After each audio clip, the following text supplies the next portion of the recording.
Hi, everyone. I'm Mike Barnes. I'm Tom Barnes. And I'm Rob Barnes. And today we kind of want to talk through labs, talk about the past, the present, and the future of Selkirk Labs. First of all, we want to say a big thank you to all of our Labs members. You have been a huge part of our success on Labs and Selkirk in general, helping us to drive Pickleball's R&D forward. If it wasn't for you guys, we really wouldn't be here today building the best products in the industry. And today we kind of want to talk about kind of what the concept was of Labs and what made us come up with that concept and what the original goals were, kind of where we're at now with Labs, and then kind of where we're going, and really what we're hoping to do and how we're going to build on Labs. So really, to go back to the beginning and share a little bit of our story, which I think shapes how Selkirk's been built. My brother Rob and I started a business, not Selkirk, another sporting goods business, when I was 15 and he was 17. And we really just got in, jumped in, and figured it out. So when I was 16 and he was 18, we both received our GED and went full time into this business, working 70, 80 hours a week. So we've done a little bit of everything. Even at Selkirk, we in the early days, we were answering phone calls, responding to customers, keeping the books. And for context, that first business was in our dad's basement. Mm-hmm. We were still living at home. We both lived at home till we were both married, and only took, I think, it was 5, even up to the day we both got married. We took $500 a month each. We put everything back into that business every dime. I think we did the calculation once, and the first 8 to 9 years of our working life made an average of under minimum wage. But we loved it. We loved what we were doing. We learned a lot. And we saw the potential in pickleball. So we started that business. We learned, compared to school, especially me personally, learned more in a year than ever did in school. And we continued to grow that business. And we were playing pickleball. We started playing in 2009, 2010, I think, right? When Croc Center was built. And we loved it. And we really enjoyed just as players. People don't realize we've been playing for, that's almost 13 years now. So a very, very long time. And before the industry, anyone even knew what the industry was. Playing tournaments in 2000. Yeah, we started playing, 2010. 2010, 2011. We played in indoor tournaments, indoor balls, gym floor. And started out with so different. There's only ended up with paddles. Yeah, we started with paddles. There's 2 or 3 brands maybe, and they weren't very, they were just very mom and pop. They weren't run super well. They didn't have a lifestyle brand. Yeah. And they didn't have a performance brand. It's interesting. When we first started pickleball, and we were coming out with products, and we were trying to do new things, come out with products that really help players play better. It was actually taboo to say your paddle played better than anyone else's. It was seen as being, rude or. Yeah, I don't know. But it was very much about preference, and it was and our whole mindset was, no, there's better performance. And that's what we're trying to achieve. Yeah. So we were really the first brand to even use words like technology, to even try new things, and to do stuff that we thought was actually better was sort of shocking to the industry back in the early days, 2014, 2015. Yeah. And there was really, like you said, three brands, that was about it. Right. And with a couple new ones coming online, and then obviously it's, there's over 500 brands now. It's crazy. And every couple of years, the brand landscape reshapes, and we have new competitors. It seems. Yeah. So we founded the company in 2014, and really we've had a mindset ever since to do things differently, take risk, calculate risk, but nonetheless risk, and really approach things differently with a different agile mindset. With that mindset, every time we start something new, we really go at it with a blank slate, and we try to, we're not shackled to the way things were done in the past. We want to come up with something new, something better than what was done previously. And we took that same mindset into building Labs, which is a very unique, innovative idea, not just for pickleball, but for sporting goods in general.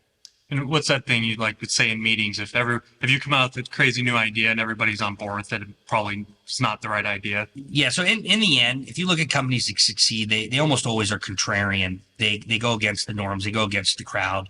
They do new things. So I guess with that mindset, on how we approach everything, we came to Labs and we really said, what do we want this to be? What do we want to achieve? And really we wanted to be able to build product, do it in small batches, be able to get it in front of our hardcore fans, hardcore players, and really get real-time feedback to improve and make some really cool stuff that maybe wouldn't necessarily be scalable yet, but we could learn from it and really take that knowledge and then build mass market better product, or tweak it to be more mass market. So we kind of went to that mindset, and we started with 001, 002. We launched both those projects. We were off to the races. I mean, I think we were just humbled to see the overall response. Right. And it really gave us too, like, doing that small batch process, doing everything in smaller batches allows us to really innovate quickly and get things to Labs members way faster than we could mass market. Like, people don't understand at this point, when you have an idea to go mass market, it takes a year. It takes a year to take that idea. It takes almost 2 years. Yes, because you have to not only, like Elon Musk says this, right?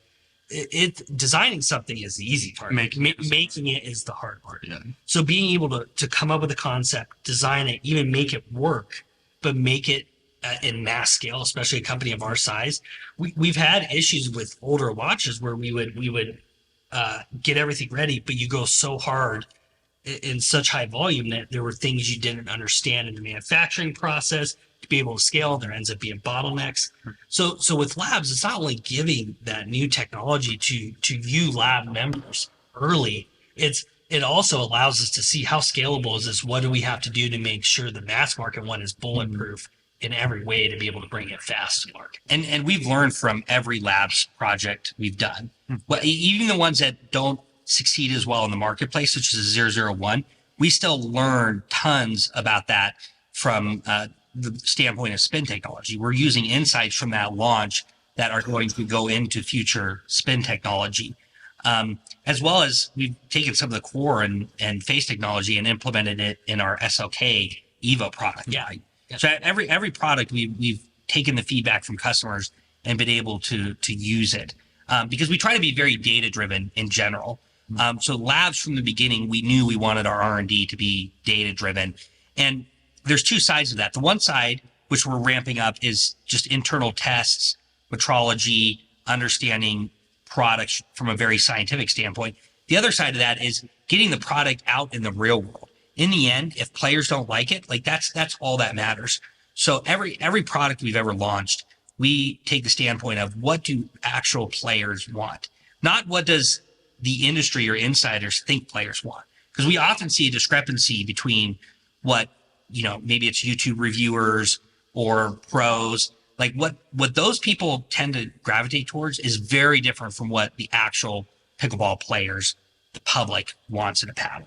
And that's what people have to understand, why we've been able to get to the number one brand is we're really trying to meet the needs of the average enthusiast player that actually is playing every day, going down to the court, is a 3-5 player, 4-0 player. We build performance stuff for the pros. I mean, we have one of the biggest pro tours teams there is, but really at the end of the day, we're trying to provide the best product at every level. And to do that, you got to focus on what you're making that product for and who you're making it for to make sure they succeed. And really, we've seen especially over the last 2 years, a big divergence in what the average pickleball player wants and what pros want. What Labs goals is to get real-time feedback super quickly, be able to iterate off of that and build a better mass market product based off of true data from thousands of consumers that were able, or players, Labs members that were able to buy that product. Yeah. And then give us real-time feedback. And that's the importance of the feedback form, is we can take real world feedback from all you players out there and quickly leverage that to give us insights on the current product, and then see how that's going to translate to mass market product, and maybe even how we need to iterate that and for future releases. And it also informs our scientific approach. Yeah, understanding. Every single new paddle we've been working on has needed me to leverage new tools and new instruments just to be able to quantify the things we're trying to quantify. Like we're trying this new technology over here, and it's like, man, we have data point A, B, and C, but there's definitely a missing element to the equation. So it helps us like understand materials better, materials science, materials engineering, and be able to apply all that quantitative data, all that really good quantitative data we have, and be able to apply it to new cutting edge processes we can bring in, and just be able to understand what the cause and effect is on a lot of our technologies and the iterations of those technologies. And that's the thing at the end of the day, it allows us to bring labs members technology much quicker in a precise manner that we're able to get real-time feedback to then iterate and bring out mass market products that are better because of your input into the process. And that's what hasn't happened. Generally, R&D is a separate function, and you have some pros or you have some players that you get feedback from in this closed cell system. And what we really wanted to do is we didn't want to be in our own little box, just thinking what we're thinking and assuming. We wanted to have that, plus have real-time feedback from real people that are actually using these products to then give input to our systems and our R&D team and those players within that system, and aggregate everything to come with, frankly, a better conclusion, which at the end of the day brings a better product. And I mean, we've seen the success of that. Our product, we even heard a top pro say, we won't say who, like Selkirk started with the best product. You know, we kind of became middle of the road. And then once we really applied the system, we came right back. And really our goal is that we expect to see tons of copycats pretty soon, is to continue to iterate off of that and really build a larger R&D team and just build off of all the things we've already done. I know you guys feel this too, but like from my perspective, we've been so busy scaling, just being able to get more product out the door and take care of our customers, that, like, for me, I feel like I haven't really been on the product development side as much as I would like to be. So we're really excited for 2024 with a large expansion in our R&D and metrology capabilities to really bring some very cutting edge stuff in 24. That will be our best year ever as far as innovation, for sure. And the labs members will see it first. Yeah, we're really excited to continue to improve the experience of our labs members. That's going to be another major focus for 2024. So a big part of that is innovating even more on R&D and ramping up data-driven insights. Yeah, that's back to like building out the lab, right? All the entire, like, it's easy just to call it the lab, but really it's this entire R&D ecosystem with many engineers, many scientists, PhDs from different fields, and bringing it all together and organizing all that skill to actually make better product. And that's really the trick. And we still feel that pickleball has really only touched the surface. We're still in our materials. There are many new exotic materials and new processes that we're excited to try next year. Oh, every year, if you go to like these advanced manufacturing expos, material expos, there's hundreds of new things on the market. And it's just like, how do you apply that to pickleball is the question. Yeah. And that's really what we're building out, is being able to take that, those new materials, take that data, see if it's applicable to our sport, and then be able to implement those and get them to market. Yeah. See if it's actually manufacturable in a way more efficient way than anyone else. Our R&D momentum will be unmatched. And is. Yeah. And I think one thing we're excited about as well is it's going to go beyond paddles. Yeah. Yeah. We building in that overall experience, we appreciate that you're giving us feedback, that you're participating, that you're really giving us that real-time feedback, and being a part of this process is so important for this to work, for you to be a part of the process. And it's been, I mean, huge. And we've been super humble and thankful to see that. And we're not only wanting to take it from a paddle side, but we've been developing a backpack for 2 years that we're trying some fun stuff. Like we don't only want to build the best paddles, but we also want to build unique kind of lifestyle performance pieces that really show that you care about having the best product and showing that you're participating in this program. So we're developing new backpacks, new hats, new clothing, new accessories to really kind of bring an experience into Selkirk Labs that you can really be a part of this kind of family ecosystem and show that you're a participant in this this R&D process. And we were super excited with the Pro S1 ball launch. We believe that ball is the future of pickleball. But we're not just stopping there. Even though some people have said like they can't imagine a better ball, we're excited to keep trying new things. And there's some really exciting and innovative shoes. The feedback we got on the 001, 002 shoes was hugely instrumental in the development of the mass market. We made some massive improvements. We're able to work on improving materials and bringing price down for mass market. And so all that entire feedback loop is not only going to work on the paddle side, but also on the shoe size. And we also want to improve the overall labs experience. If you kind of wanted to go into that, what our goals are. Yeah. So the goal with labs moving forward as well is to also start producing more content and sharing more insights with labs members and giving you first information about the sport of pickleball, especially on the product and R&D side, because we see so much misinformation out there about pickleball paddles and technology, manufacturing processes. There isn't really anyone explaining how things actually work.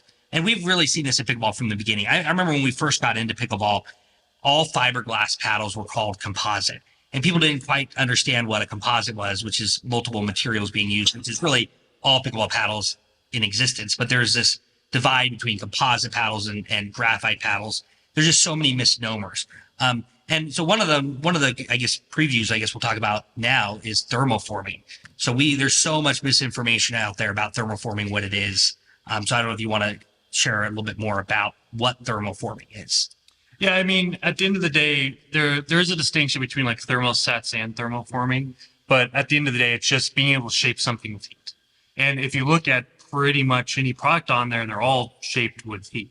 And even what would be considered Gen 1 raw carbon fiber paddles, yes, they're using a type of thermoform. Yes, well, when I'm speaking with some composite material scientists, they don't see a distinction in the process outside of like you have let's say a Vanguard 2.0 panel, and that is the traditional sandwich panel, edged and all of that, and that is formed with heat. You have this thing that looks like a giant press waffle maker looking thing, and it applies heat and pressure. Heat and pressure is what creates almost all of the pickleball paddles out there. There are cold forming techniques and things like that, and there are true thermosets being used. But just terms like thermoform is super. It's a very generic term, and like back to things like delamination and all these words. They're getting thrown out there with these buzzwords, and no one really understands. I think the only people that understand what these words mean are the people on the product side, on the engineering side, the manufacturers, and then some individuals and like governing bodies and things like that. And, the handful of engineers that are also pickleball players. So we're going to try getting into some of the hot topics in paddle technology and really diving into how things work as much as we can. We also have to balance. Sometimes there's a lot of trade secrets we'll keep close to the vest, but we're going to do our best to be as transparent as we can without giving a leg up to our competitors. Because one thing we see is once we put something out there, we get copied pretty quickly. Within a year. Yeah. So every time. Mm-hmm. So we want to be careful of that. Yeah. And it's just like talking about that. It's like let's just talk about the physics. Like, how does this stuff work? What is delamination? Like, what does delamination mean? Is that largely being misconstrued with layer to layer bonding failures? And that's a manufacturing defect. If I see layer to layer bonding failures, that's not something you want to use to try to up your game or gain an advantage. That is literally a failure of the composite system. Like, you can't have that. So like, if you're having delamination in a product, that's like not a good thing. It's a failure. It's a failure of your team to QC that process. Mm-hmm. And we've been very fortunate in our level of QC that we've avoided almost all failures. Yeah. We have them, like, one of the main things we focus on is layer bonding. If we do that composite system will hold up over time. I mean, and it'll be durable. Compared to other brands, we're forced to, because we offer a limited lifetime warranty. Yeah, well, that's what we can offer, lifetime warranty.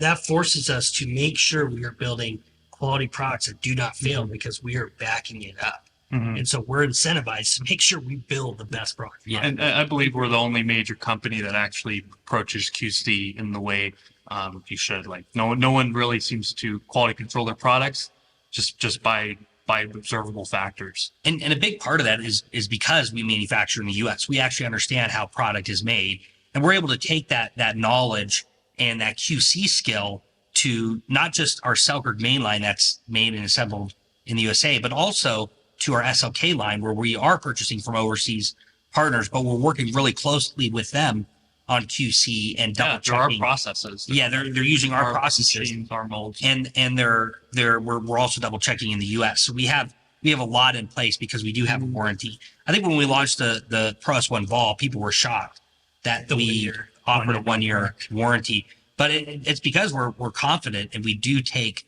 a more scientific and high QC approach. Mm-hmm. Yeah, because if we didn't, that warranty would cripple that ball's proliferation, and we'd just get so many returned if it wasn't such a good ball. Yeah. So I think just in general, we're looking to double down in the future on the technology side, the R&D side, and really continue to get your feedback on new future products and take and implement that and utilize it in mass market products, but also build out the experience in you, like Mike was saying, getting first access to content, first access to new gears, first access to new product launches similar to the Lux where Labs members had several days before the average consumer. So we want to continue to also build in those features and have we don't want you to fill out a form and feel like it's going into a void, because it's definitely not. No. But we also want to have our R&D team also interact with Labs members more moving forward to really show them, for one, we're listening, and for two, to even get more feedback that sometimes you're not always going to get from them. Yeah, just talking about like leveraging data, like when we started out, we're getting a handful of responses and we'll process them by hand and read them. And now we're learning that we have to take more of a quantitative approach in general. We're having to leverage new, like, cutting edge software tools and analyzation tools to be able to properly take the data you guys give us and leverage it into better products. And also, just to encourage the people that have left great feedback, we are looking to take the people that have left the best, most detailed and most relevant feedback and providing them free of charge concept paddles even earlier stages, so that we could get feedback sooner on new ideas. Yeah, like we'll have new programs launching that are kind of like the special forces of the Labs feedback forum. And this will be a select few that you have to be invite only. Invite only. So you're not gonna be able to ask, but you're gonna have to be able. It's gonna be those people that we have seen participate consistently and give us great feedback that actually is useful. Yeah. And those programs will start off small, but throughout the years we'll expand them and reach more people with advanced prototypes. Mm-hmm. Yeah. So I guess in general, we just want to thank our Labs members for participating, helping us build better product and giving us feedback and believing in the brand, believing in Labs and that concept, especially the ones that did in the very beginning and understood what we were trying to achieve, that we were trying to do something different and really bring the newest technology to market to you to get your feedback and for you to enjoy at the end of the day and have a better playing experience. And so from our family, we just want to say thank you for everything you've done for the Selkirk brand and when it comes to Selkirk Labs. One of the best parts of our job is being able to work with so many dedicated, enthusiastic pickleball players. This is truly, we believe, one of the best industries we could be a part of, the best community that we could have. And so we're extremely excited for the future. There are so many new fun things coming. And we're really looking forward to working with Labs members more closely in 2024. And we'll have some really exciting developments coming, and we can talk about those and give you some educational content and just get those bleeding edge technologies into your hands. Thank you.